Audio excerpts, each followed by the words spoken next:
আজ আমি শেয়ার করব ঝরঝরে ঝাল সুজির রেসিপি। ঝাল সুজি খুব কমন একটা রেসিপি। আমরা সবাই বাড়িতে জলখাবারের জন্য এই ঝাল সুজি বা নোনতা সুজি বানিয়ে থাকি। বানানো ভীষণ সহজ আর খেতেও তেমনই সুস্বাদু। তবে অনেকেই বলে থাকেন ঝাল সুজি ঠিকঠাক ঝরঝরে হয় না। আমি যে টিপসগুলো আপনাদের ফলো করতে বলবো সেইভাবে আপনারা যদি বাড়িতে ঝাল সুজি বা নোনতা সুজি বাড়িতে বানিয়ে থাকেন তাহলে একদম ঝরঝরে ঝাল সুজি বাড়িতে আপনারাও বানিয়ে নিতে পারবেন। তো চলুন দেখে নেওয়া যাক আমার আজকের রেসিপি। আমার সকল দর্শক বন্ধুদের কাছে অনুরোধ রইল শুরুতেই ভিডিওটাতে একটা লাইক দেবেন, আর ভালো লাগলে প্লিজ আমার চ্যানেলটাকে সাবস্ক্রাইব করে পাশে থাকবেন, পাশে থাকা বেল আইকন সমেত। প্রথমে আমি শুকনো কড়ার মধ্যে 200 গ্রাম সুজি নিয়েছি। 4 থেকে 5 মিনিট সুজিগুলোকে ড্রাই রোস্ট করে নেব। অনবরত এইভাবে সুজিগুলোকে নাড়াচাড়া করতে হবে আর সুজি ভালোভাবে ভেজে নিতে হবে। সুজি ভাজা হলে কড়ার মধ্যে অল্প একটু রিফাইন অয়েল নিয়েছি, খুব বেশি না, 1 চামচের মতো নিয়েছি। তেল গরম হলে দুটো মিডিয়াম সাইজের পেঁয়াজ তেলের মধ্যে দিয়ে দিতে হবে, আর 4 থেকে 5টা কাঁচা লঙ্কা কুচি রেখেছিলাম সেটাও দিয়ে দিলাম।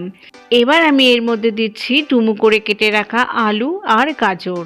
দিয়ে দিচ্ছি স্বাদ মতো নুন আর হলুদ গুঁড়ো, খুব বেশি না, অল্প একটু দিয়েছি। সমস্ত কিছু এখন ভালোভাবে নাড়াচাড়া করে নেব। এবার লো টু মিডিয়ামে রেখে 4 থেকে 5 মিনিট ঢাকা দিয়ে রান্নাটা হতে দেব। 5 মিনিট পর ঢাকা ওপেন করে আলু গাজর সেদ্ধ হয়েছে কিনা সেটা চেক করে নিচ্ছি। এবার অ্যাড করে দেব ড্রাই রোস্ট করে রাখা সুজি দিয়ে সমস্ত কিছুর সাথে সুজি ভালো মতো প্রথমে মিশিয়ে নিয়ে মিডিয়াম ফ্লেমে রেখে 2 থেকে 3 মিনিট খুব ভালোভাবে নাড়াচাড়া করে নিচ্ছি। দিয়ে দিচ্ছি স্বাদ মতো নুন আর চিনি। নুন চিনি নিজেদের স্বাদ মতো নিয়ে নেবেন। সব কিছু মিশিয়ে নেওয়ার পর জল অ্যাড করে দেব।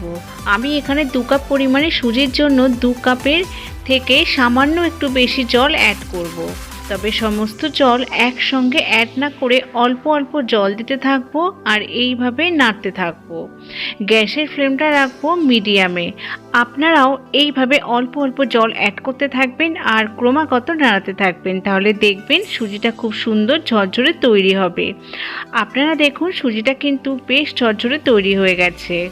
আপনারাও বাড়িতে এইভাবে বানিয়ে দেখতে পারেন, আর বাড়িতে বানালে কমেন্ট বক্সে জানাতে একেবারেই ভুলবেন না কেমন লাগলো। এইভাবে ক্রমাগত নাড়াচাড়া করে নিচ্ছি। এখন বাকি জলটা দিয়ে 4 থেকে 5 মিনিট লো ফ্লেমে রেখে ঢাকনা বন্ধ করে রান্না করে নেব। 5 মিনিট পর ঢাকা ওপেন করে নিচ্ছি, তবে মাঝে মাঝে ঢাকা খুলে নাড়াচাড়া করে নিয়েছিলাম। দেখুন ঢাকা খুলে নেওয়ার পর সুজিগুলো বেশ সুন্দর ফুলে গেছে আর সুজির প্রতিটা দানা আলাদা আলাদা হয়ে গেছে, দেখেই বোঝা যাচ্ছে। এবার এর মধ্যে মিশিয়ে দিচ্ছি চিনিবাদাম আর আধা লেবুর রস। লেবুর রসটা কিন্তু অবশ্যই দেবেন, এতে করে ঝাল সুজি বা নোনতা সুজির স্বাদ দ্বিগুণ হবে আর সুজিগুলো বেশ ঝরঝরেও হবে। এখন গ্যাসের ফ্লেমটা অফ করে দিচ্ছি। তৈরি হয়ে গেল ঝাল সুজি, নোনতা সুজি কিংবা সুজির পোলাও, যেটাই বলুন। এখন এটা আমি প্লেট আউট করে নিচ্ছি। ব্রেকফাস্টে কিংবা সন্ধ্যের জলখাবারে বা অফিসের লাঞ্চ বক্সে, আবারও বাচ্চাদের টিফিনেও দিয়ে দিতে পারেন। ভালো লাগলে লাইক করবেন, শেয়ার করবেন সকলের সাথে, আর নতুন বন্ধুরা সাবস্ক্রাইব করে পাশে থাকবেন, পাশে থাকা বেল আইকন সমেত। আজ তাহলে এই পর্যন্ত, আপনাদের সঙ্গে আবারও দেখা হচ্ছে।